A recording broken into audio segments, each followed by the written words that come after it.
மக்கள் அனைவருக்கும் வணக்கம். நான் உங்கள் வழக்கறிஞர் பாலு. இந்த வீடியோ எதுக்காண்டி அப்படின்னா தமிழ்நாட்டில் சட்டமன்ற தேர்தல் இன்னும் ஒரு சில நாட்களில் நெருங்குது. அடுத்த மாதம் இல்லை அதுக்கு அடுத்த மாதம் மே மாதத்துக்குள்ளே தேர்தல் நடக்க முடிஞ்சிடும். இந்த பரபரப்பான சூழ்நிலையில் ஒவ்வொரு கட்சிகளும் தனக்கு போட்டி போட்டு தேர்தல் வாக்குறுதிகள் இந்த மாதிரி மாற்றி மாற்றி கொடுத்துட்ருக்காங்க. ஒரு ஆள் 2000ரூவானா இன்னொரு ஆள் 3000, ஒரு ஆள் 5000னா ஒரு ஆள் 10,000. இது ஓட்டுக்கும் இப்போ தொடர்ச்சியாக என்ன தேவை, சரக்குனா சரக்கு, பணம்னா பணம், ஓட்டு தேவை அப்படின்னு சொன்னால் இந்த பெரியார் 21வது பக்கத்தில் சொல்லியிருந்தார், அதையும் செய்வாங்க. அந்த மாதிரி ஒரு கட்சிக்கு மாற்று கட்சி, இன்னொரு கட்சி எல்லாம் எதுக்கு இந்த மாதிரி போட்டி போட்டு அதுன்னு வராங்கன்னா, இவங்க என்ன பண்ண போகிறாங்க, மக்களுக்கு எதுவும் நல்லது பண்ண போகிறாங்களா, இல்லை என்ன இவங்ககிட்ட என்ன திட்டம் இருக்குது?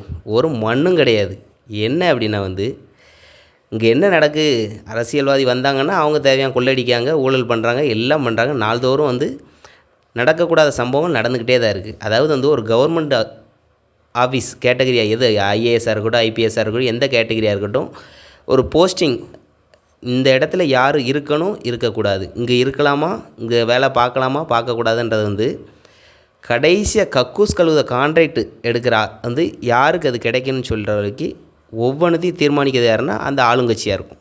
இதான் நடக்கிற இந்த எம்எல்ஏலாம் என்றைக்காவது சட்டமன்றத்தில் போயிட்டு மக்களோட குறைகளை கேட்டு அவங்கவுங்க அந்த கவுன்சிலர் வாயிலாக ஒவ்வொரு கிராமமாக என்றைக்காவது மக்களை சந்தித்து உங்களுக்கு என்ன பிரச்சனை இருக்குது, இல்லை கவுன்சிலர் மூலமாக பார்த்து கேட்டு சட்டமன்றத்தில் போய் நாட்டில் இது நடக்குது, இது தேவை, என்றைக்காவது ஏதாவது ஒன்று பேசியிருக்காங்களா? அங்கே போய் என்ன பேச போகிறாங்க? இந்த வாட்டி உங்களுக்கு சீட்டு, அடுத்த வாட்டி என் மகனுக்கு சீட்டு, இந்த மாதிரி அவங்க கட்சியை வளர்க்கணும், கட்சிக்கு நிதி திரட்டணும், கொள்ளையடிக்கணும், ஊழல் பண்ணணும், இதைத்தான் அவங்களுடைய முழு கவனமும் இருக்க தவிர மற்ற எந்த இதுலேயும் கவனம் இது பண்ணுறதே இல்லை. இப்போது ஒரு குறிப்பாக ஒன்றே சொல்கிறேன். ஒவ்வொரு கட்சிகளும் மாற்றி மாற்றி நான் 2500 தரேன், அவன் அவ்வளோ தரேன் மாதம் அப்படிலாம் சொல்கிறாங்களே. ஒரே ஒரு சின்ன ஒரு எடுத்துக்காட்டு சொல்லுதேன். மனுஷனுக்கு என்ன அத்தியாவசிய தேவை, என்ன? உணவு, உடை, இருப்பிடம். அதாவது கல்வி, மருத்துவம், உணவு, இந்த மாதிரி எடுத்து ரேஷன் கடையில் கொடுக்குற பொருள் இருக்குல்ல, எந்த அளவுக்கு தரமாக இருக்குது? ரேஷன் கடை அரிசி மட்டும் தயனியாக எது வயலில் எது விளையுதா என்ன? அப்போ எதுக்கு ஒரு தரமானதாக கொடுக்க முடியல? அதுலேயும் அரசியல் தான், வேறு ஒன்றுமே இல்லை.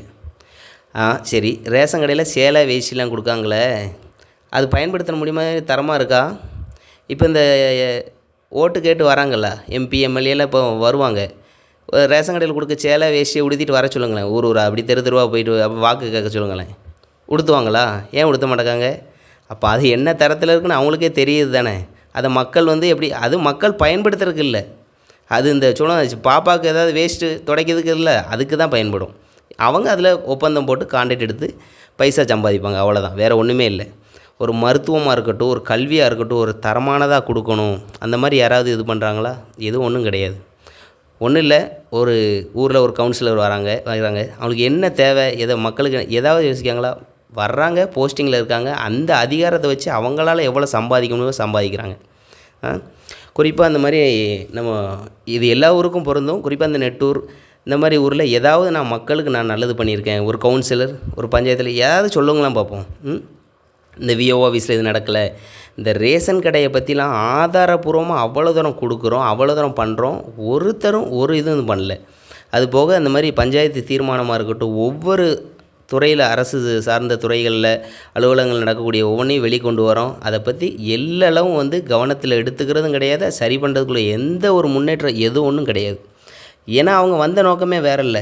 அவங்க இப்போ கேட்க முடியுமா நம்ம? அவங்க தெளிவாக சொல்லுவாங்கள்ல, நீ சும்மையாக ஓட்டு போட்ட, துட்டு வாங்கிட்டு தானே ஓட்டு போட்டீங்க, அப்படி தான் கேட்பாங்க. இதை மக்கள் தான் சிந்திக்கணும். அவங்க என்ன பண்ணாங்க? ஒரு வீடு, ஒரு இடம் கொடுக்கறது, எல்லாத்துலேயுமே யாருக்கு ஒரு கவர்மெண்ட் அலாட் பண்ணுற வீடு யாருக்கு போகணும், யாருக்கு போகக்கூடாது, ஒரு இலவசப்பட்ட மனையாக இருக்கட்டுமே, தேவையான ஆளுக்கு கொடுக்கறது இல்லை, அவங்களுக்கு தேவையான ஆளுக்கு மட்டும் கொடுப்பாங்க. இதான் நடந்துக்கிட்டு இருக்குது. கேட்டால் அந்த இது இப்போ இன்றைக்கி எத்தனையோ பேர் வீடு உண்மையிலே இல்லாமல் எவ்வளோ கஷ்டப்படுறவங்க எத்தனையோ பேர் இருக்காங்க, எத்தனை பேருக்கு கொடுத்துருக்காங்க. ஸோ இதுதான் நடந்துகிட்ருக்க வாடிக்கையான. இப்போ அமோகமாக இப்போ நெட்டூரில் எல்லா ஊர்லேயும் திமுக தேர்தல் பரப்புரையை மேற்கொண்டிருக்காங்க. குறிப்பாக இந்த மாதிரி நெட்டூரில் இந்த மாதிரி வீடு வீடாக சென்று ஒரு இதாக கொடுத்துட்ருக்காங்க. ஒரு புக்கு ஒன்று கொடுக்குறாங்க. எனக்கு என்ன சந்தேகம்னா, புக்கை வாங்கி பார்த்தேன், புக்கில் எல்லா நம்பரும் இருக்குது. அவசர நம்பரு, போலீஸ் நம்பர் இருக்குது, தீயணைப்பு, அந்த மாதிரி நிறைய நம்பர் இருக்குது. ஏன் ஒரு கவுன்சிலர் நம்பர் யார்ட்டையாவது கொடுத்து, உங்களுக்கு தேவைப்படுறேன்னா எனக்கு கால் பண்ணுங்கள், நீங்கள் ஓட்டு போட்டு தானே இது பண்ணீங்க, உங்களுக்கு எதுவும் பிரச்சனை அப்படின்னா நீங்கள் எனக்கு கால் பண்ணுங்கள், நான் அதை சரி பண்ணி தரேன்னு ஏன் கொடுக்க மாட்டேங்காங்க? அதுதான் அங்கே பிரச்சனை. அவங்க வந்து எதுக்கு வராங்க அப்படின்னா வந்து இந்த மக்களோட இது சரி பண்ணணும் அப்படிலாம். இப்போ ஓட்டுக்கு கொஞ்சம் நாளில் நல்லா பணம் கொடுப்பாங்க, வாங்கி செலவு பண்ணுங்க, ஒன்றும் தப்பு இல்லை. ஆனால் ஓட்டை மட்டும் யாருக்கு போடணும், யாருக்கு போடக்கூடாது, நம்ம ஊரில் எந்தெந்த அலுவலகம் என்னென்ன பிரச்சனை இருக்குது, அந்த பிரச்சனைக்கு நம்ம கூட நிற்கிறாங்களான்ற ஒவ்வொருத்தரும் பார்த்து அதை நீங்கள் ஓட்டு போடுங்க. ஓட்டுக்கு பணம் கொடுப்பாங்க, வாங்கி வச்சுக்காங்க. ஆனால் அவங்களுக்கு தான் ஓட்டு போடணும்னு நிற்காதீங்க. மேலும் மேலும் இது இந்த ஊராட்சி மன்றத்தில் தீர்மானங்கள், முக்கியமான தீர்மானங்கள்லாம் நிறைவேற்றணும். திமுக வந்து சமூக நீதியை பற்றி அவ்வளோ தூரம் பேசுகிறவங்க, அனைத்து சமூகமும் வந்து அரசியல் உரிமைக்காண்டி வந்து அந்த ஊராட்சி மன்ற துணைத் தலைவர் பதவி சுழற்சி அடிப்படையில் கொடுக்கணும் அப்படின்னு சொல்லி ஊருக்கு தேவையான எத்தனையோ நல்ல விஷயங்களை வந்து தீர்மானத்தை கொண்டு வந்தோம். அவங்க இதுவரைக்கும் ஏதாவது வாயை திறந்து நாங்கள் இதை செய்கிறதுக்கு ஏற்பாடு பண்ணுறேன், இல்லை ஊருக்கு என்ன இந்த இளைஞர்கள்லாம் வந்து இன்றைக்கி எத்தனையோ பேர் வந்து காவல்துறையா இல்லை இராணுவத்தில் சேரணும்னு சொல்லி ஒரு கிரவுண்டு கூட இல்லாமல் இந்த மாதிரி வந்து இங்கேருந்து செவலார் குளத்தில் போய் இது பண்ணுறாங்க. ஒவ்வொரு நாளும் இளைஞர்கள் ஏதாவது ஒரு பிரச்சனை சொல்லிக்கிட்டே தான் இருக்காங்க. அதை சரி பண்ணுறதுக்கு யாராவது முன் வராங்களா? வரமாட்டாங்க. அதனால் இந்த தேர்தலை அதுக்கு சரியாக பயன்படுத்திக்கிட்டு இந்த மாதிரி தேவையில்லாத நமக்கு சப்போர்ட் பண்ணாத யாரையுமே வந்து நீங்கள் வந்து அவங்களுக்கு ஆதரவு கொடுக்காதீங்க. அவங்க பணம் கொடுப்பாங்க, வைப்பாங்க, அந்த ஒரு இதோட வாங்கி வச்சுக்கோங்க. எல்லாம் கொள்ளையடித்த பணம் தான், யாரும் சும்மா உழைச்சி கல்குவரில் போய் கல் உடைச்சி ஒன்றும் யாரும் கொடுக்கறது கிடையாது. வாங்கி வச்சுக்கோங்க. ஆனால் அவங்களுக்கு ஓட்டை போடாதீங்க. நமக்குன்னு ஒரு இளைஞர்களுக்குன்னு ஒரு சில கோரிக்கைகள் இருக்குது. எல்லா சமூகமும் நல்லா இருக்கணும், எல்லா சமூகமும் ஒரு மாற்றம் வரணும், கஷ்டப்படுறவங்களுக்கும் ஒரு அதிகாரம் கிடைக்கணும், அவங்களுக்கு ஒரு உரிய மரியாதை கிடைக்கணும் அப்படின்ற ஒரு இதில் வந்து நம்ம ஒரு சில இதை முன்னெடுத்து கொண்டு போகிறோம். ஆனால் எந்த இதையும் யாரும் அதெல்லாம் சரி பண்ணதில்லை. குறிப்பாக அந்த தேரி பகுதிகளில் ஒரு சில இதெல்லாம் வந்து நம்ம முன்னெடுத்து கொண்டு போனோம். அந்த ஸ்கூலோட காம்பவுண்ட் வால்லாம் வந்து பற்றி லாஸ்ட் டைம் ஒரு வீடியோ போட்டிருந்தோம். அதெல்லாம் இப்போ வரைக்குமே எந்த ஒரு மூவ்மெண்ட் இல்லை. நீ என்ன சொல்கிறது, நான் என்ன கேட்குறதுன்ற மாதிரி தான் இருக்குது. எப்போயுமே தன்னோட தவறை வந்து அவங்க வந்து நியாயப்படுத்துறதுக்கு தான் விரும்புகிறாங்க தவிர அதை சரி பண்ணுறதுக்கு யாரும் இது பண்ணல. இதே தேரி பகுதியில் இருக்கக்கூடிய இடத்த வந்து ஒரு க்ளீன் பண்ணி ஒரு கிரவுண்ட் ரெடி பண்ணி நம்ம பசங்களுக்கு கொடுக்கலாம். அவங்க வந்து அங்கே போய் இந்த டெய்லி ரன்னிங் போகிற பசங்க இருக்காங்க. அவங்க அந்த பிசிக்கு ட்ரை பண்ணிகிட்ருக்காங்க, ஆர்மிக்கு ட்ரை பண்ணிகிட்ருக்காங்க.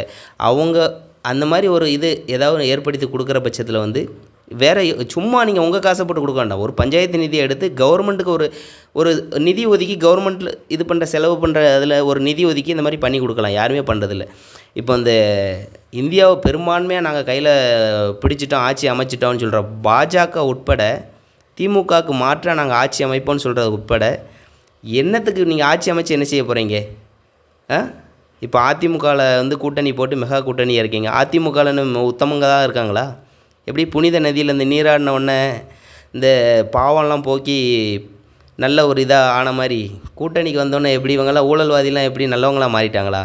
அதனால் எந்த ஒரு கட்சிக்கும் வந்து ஒரு மாற்று கட்சிக்கு வந்து ஒரு இதுன்றது இல்லை. அதாவது மக்களுக்கு நல்லது செய்யணும் இல்லை, நீ இதை செஞ்சியா நான் அதை செய்கிறேன், இன்றைக்கி வாக்குறுதியை கொடுக்கணும், மக்களை ஏமாற்றணுன்ற ஒரு இதுதான் குறிக்கோளாக இருக்க தவிர இதெல்லாம் மக்கள் தான் வந்து மைண்டில் வச்சுக்கிடணும். அதாவது வந்து இந்த ஒரு தொழில் வளமாக இருக்கட்டும், ஒரு மருத்துவமாக இருக்கட்டும், ஒரு கல்வியாக இருக்கட்டும், ஒரு சட்ட விழிப்புணர்வாக இருக்கட்டும், இளைஞர்களுக்கு வேலைவாய்ப்பு, எதிர்கால திட்டம், இதெல்லாம் வந்து யார் இதை முன்னிலைப்படுத்தி வாக்கு கேட்டு ஆட்சி அமைச்சு அதை செய்வாங்களோ அவங்கள பார்த்து மக்கள் ஓட்டு போடுங்க. நான் என்றைக்குமே இந்த கட்சிக்கு போடுங்க, அந்த கட்சிக்கு போடாதீங்க அப்படின்னு நான் எதுவுமே சொல்ல மாட்டேன். அதனால தான் திமுகவை எந்த அளவுக்கு பேசணும், அதே டைமில் பிஜேபி அதிமுகவும் பேசுகிறோம். எதுக்காக அப்படின்னா வந்து பர்டிகுலராக ஒரு கட்சியை பேசினா இன்னொருத்தங்களுக்கு சப்போர்ட் பண்ண அந்த மாதிரி இல்லை. நம்மளை பொறுத்த வரைக்கும் நம்மளுடைய குறைகள் என்ன, கோரிக்கைகள் என்ன, நம்மளோட உரிமைகள் என்ன, அதை மீட்டு தருவாங்களா அப்படின்றது தான் அது.